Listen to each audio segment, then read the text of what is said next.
Kisruh keluarga Faisal dan Dodi Sudrajat belum berakhir. Faisal dan Dodi Sudrajat adalah ayah almarhum Bibi Ardiansyah dan Vanessa Angel. Sampai saat ini, mereka belum berdamai.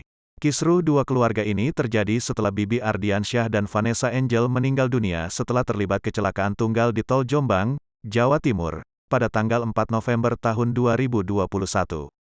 Mereka kemudian saling berebut hak asuh Galas Sky Andriansyah, anak sematawayang Bibi Ardiansyah dan Vanessa Angel. Dodi Sudrajat bahkan ngotot memindahkan makam Vanessa Angel ke TPU Karet Bifak, Tanah Abang, Jakarta Pusat, agar berdampingan dengan makam ibunya. Dodi Sudrajat ingin memisahkan makam Vanessa Angel dan Bibi Ardiansyah di TPU Malaka, Pesanggerahan, Jakarta Selatan. Kisruh itu membuat hubungan Faisal dan Dodi Sudrajat semakin renggang. Mediasi juga tidak membuahkan hasil. Faisal berharap, kisruh dengan Dodi Sudrajat bisa segera mereda dan berakhir.